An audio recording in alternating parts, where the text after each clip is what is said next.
نحمده ونستعينه ونستغفره ونؤمن به ونتوكل عليه ونعوذ بالله من شرور أنفسنا ومن سيئات أعمالنا من يهده الله فلا مضل له ومن يضلله فلا هادي له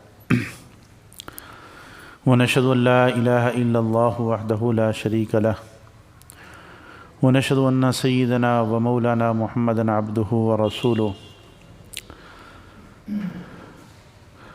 أما بعد فأعوذ بالله من الشيطان الرجيم بسم الله الرحمن الرحيم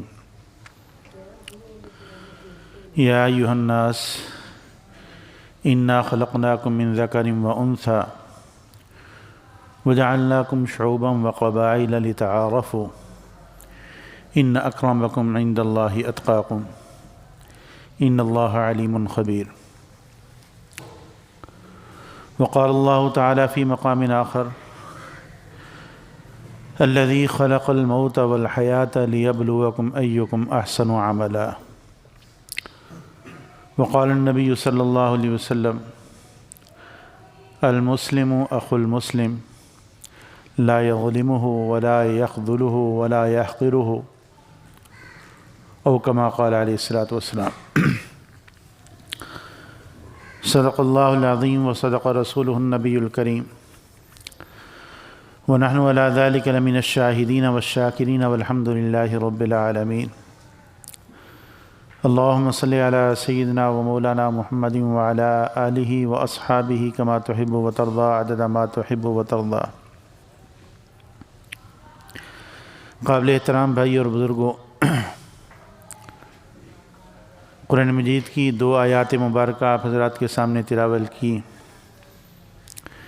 پہلی آیت میں اللہ رب العزت نے انسانوں کو مخاطب کر کے فرمایا کہ ہم نے تمہیں ایک مرد اور عورت سے پیدا کیا اور تمہیں مختلف قبیلوں کی صورت میں، مختلف برادریوں کی صورت میں ہم نے تقسیم کیا، اور یہ مختلف قوم قبیلوں میں تمہیں جو تقسیم کرنا ہے اس کا مقصد صرف اور صرف یہ ہے کہ تعارف ہو، امتیاز ہو۔ باقی کسی قوم اور قبیلے میں پیدا ہو جانا یہ کوئی عزت عظمت کا باعث نہیں ہے، معیار نہیں ہے۔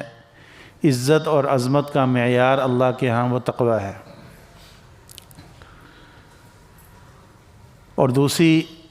اور پھر اللہ آگے فرماتے ہیں کہ پکی بات ہے جو کچھ تم کر رہے ہو، تمہارے ہر حال سے اللہ آگاہ ہے۔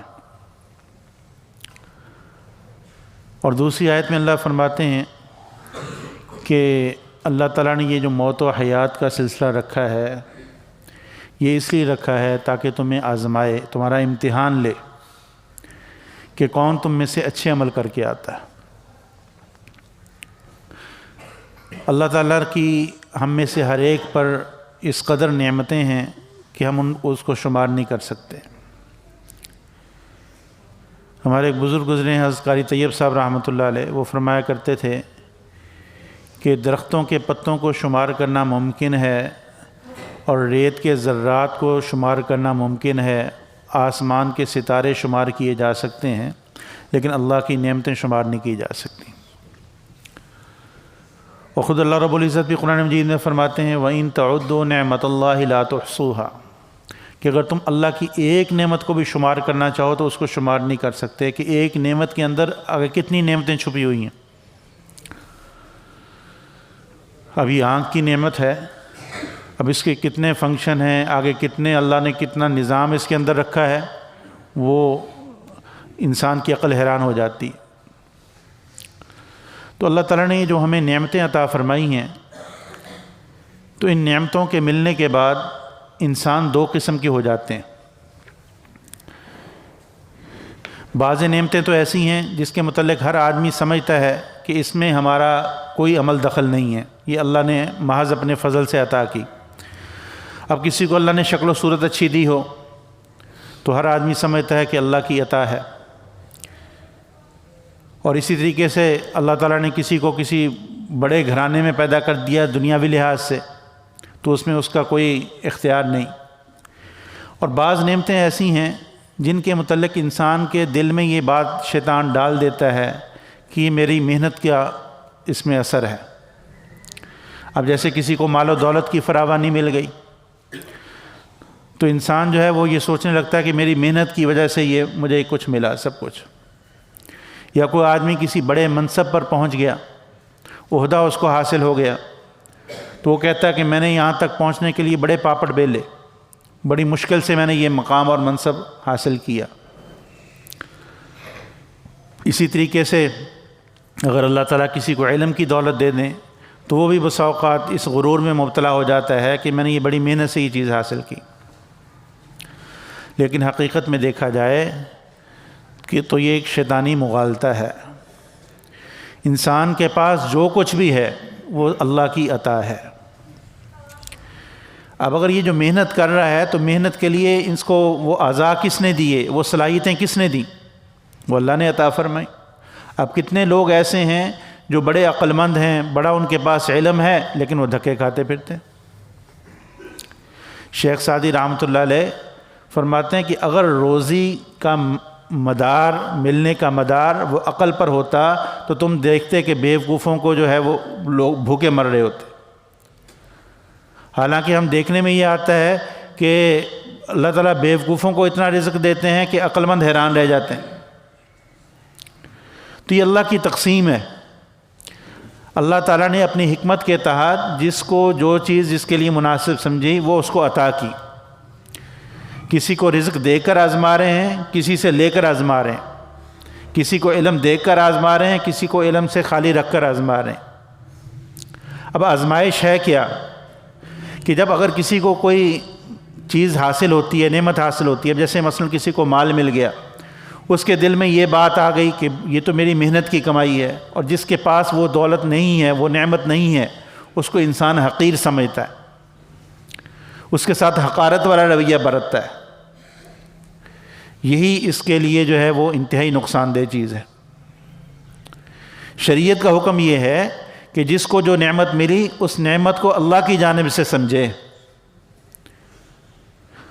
اللہم ما اصبح بی من نعمت او باحد من خلقک فمنک وحدک لا شریک لک۔ اللہ مجھے جو نعمت ملی اور روئے زمین پر جس کو جو کسی کو نعمت مل رہی ہے وہ اللہ تیری طرف سے اور تیرے اکیلے کی طرف سے، تیرا ہی شکر ادا کرنا۔ اب یہ نہیں کہ اللہ تعالیٰ نے کسی کو دولت نہیں دی تو معاذ اللہ اللہ کے خزانے میں کوئی نہیں تھی۔ وَإِن مِّن شَيْءٍ إِلَّا عِندَنَا خَزَائِنُ، اللہ فرماتے ہیں ہر چیز کے ہمارے پاس بے شمار خزانے، اتنے خزانے ہیں کہ ساری مخلوق کو، اولین و آخرین ساری مخلوق کو جو وہ چاہیں وہ دے دیں، اس کے باوجود بھی اللہ کے خزانے میں ذرا برابر کمی نہیں آتی، اتنے خزانے۔ تو اللہ تعالیٰ کسی کو جو نعمت دے رہے ہیں وہ اس کو آزمائش کے لیے، جیسے میں نے کہا کہ یہ موت و حیات کا سلسلہ، جس کو بھی جو نعمتیں مل رہی ہیں وہ آزمائش ہے اس کے لیے۔ اب اگر تو اس نعمت کو اللہ کی جانب سے سمجھتا ہے تو اس کے دل میں شکر کے جذبات پیدا ہوں گے اور وہ کبھی کسی کو حقیر نہیں سمجھے گا۔ اور جس کو نعمت نہیں ملی اس کے لیے بھی آزمائش ہے کہ وہ دل میں یہ سوچے کہ میرے لیے اسی میں بہتری تھی، اور دل میں وہ حسد کے جذبات پیدا نہ ہوں۔ اور اگر وہ دوسرے کو حقیر جان رہا ہے تو یہ اپنا انتہائی نقصان کر رہا ہے۔ آج ہمارے معاشرے میں یہ چیز بہت عام ہے کہ کسی کو 4 پیسے مل گئے تو ایک تو اس کے دل میں یہ گھمنڈ آ جاتا ہے کہ میری محنت کا اثر ہے، اور دوسرا وہ لوگوں کو حقیر سمجھنا شروع کر دیتا ہے، اور اس کا نقصان اس قدر ہے کہ آدمی کو اس کا اندازہ نہیں کر سکتا۔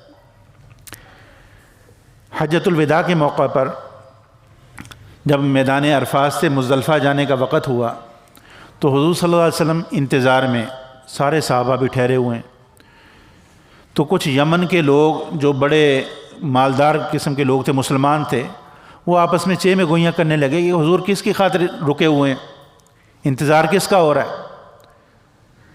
تو کسی نے کہا کہ حضرت اسامہ کا انتظار ہو رہا ہے۔ حضرت اسامہ حضرت زید بن حارثہ کے بیٹے تھے۔ حضرت زید بن حارثہ یہ غلام تھے، حضور صلی اللہ علیہ وسلم نے ان کو متبنہ بنایا تھا، اپنا منہ بولا بیٹا، اور پھر آزاد کیا تھا۔ تو ایک جنگ میں شہید ہو گئے تھے، تو حضور صلی اللہ علیہ وسلم کو ان سے بڑی محبت تھی حضرت زید سے، ان کے بیٹے اسامہ سے بھی ویسے ہی محبت تھی۔ تو حضرت اسامہ کا لقب حب رسول اللہ صلی اللہ علیہ وسلم تھا کہ حضور کا محبوب. تو حضرت اسامہ رنگ ان کا سانولا تھا, کوئی شکل و صورت اچھی نہیں تھی اتنی دیکھنے میں. تو جب حضرت اسامہ آئے تو وہ اہل یمن کہنے لگے اچھا اس آدمی کی وجہ سے حضور انتظار کر رہے تھے, انہیں حقارت والا انہوں نے لب و لہجہ اختیار کیا. تو جب حضور صلی اللہ علیہ وسلم کا وصال ہو گیا تو اس کے بعد جب ارتداد کی وبا پھوٹی, بہت سارے لوگ مرتد ہوئے, تو اہل یمن بھی اس میں مرتد ہو گئے. تو حضرت عروہ بن زبیر رضی اللہ تعالیٰ عنہ وہ صحابی رسول ہیں, تو وہ فرماتے ہیں کہ اہل یمن جو مرتد ہوئے اس کی وجہ یہ تھی کہ انہوں نے اس وقت حضرت اسامہ کو حقیر جانا تھا, اس کا وبال ان پر پڑا کہ ایک صحابی رسول کو حضور صلی اللہ علیہ وسلم کے محبوب کو صرف اس وجہ سے کہ اس کی شکل و صورت اچھی نہیں ہے, اس کے متعلق برا لفظ زبان سے نکالا, اس کے وبال کی وجہ سے ایمان سے محروم ہو گئے. تو کسی کی شکل و صورت ظاہری صورت کی بنا پر فیصلہ نہیں کیا جا سکتا. ایک دفعہ حضور صلی اللہ علیہ وسلم تشریف فرما تھے, تو ایک بڑا وجاہت والا آدمی, مالدار آدمی سامنے سے گزرا. حضور صلی اللہ علیہ وسلم نے صحابہ سے پوچھا کہ تم اس کے متعلق کیا کہتے ہو؟ صحابہ عرض کرنے لگے کہ یا رسول اللہ یہ ایسا آدمی ہے کہ اگر کہیں پیغام نکاح دے تو فوراً لوگ اپنی بچی دینے کے لیے تیار ہو جائیں, اور اگر کسی سے سفارش کرے تو اس کی سفارش قبول کی جائے, اور اگر کہیں جائے تو فوراً لوگ اس کے عزت اور احترام کے لیے کھڑے ہو جائیں. حضور صلی اللہ علیہ وسلم خاموش ہو گئے.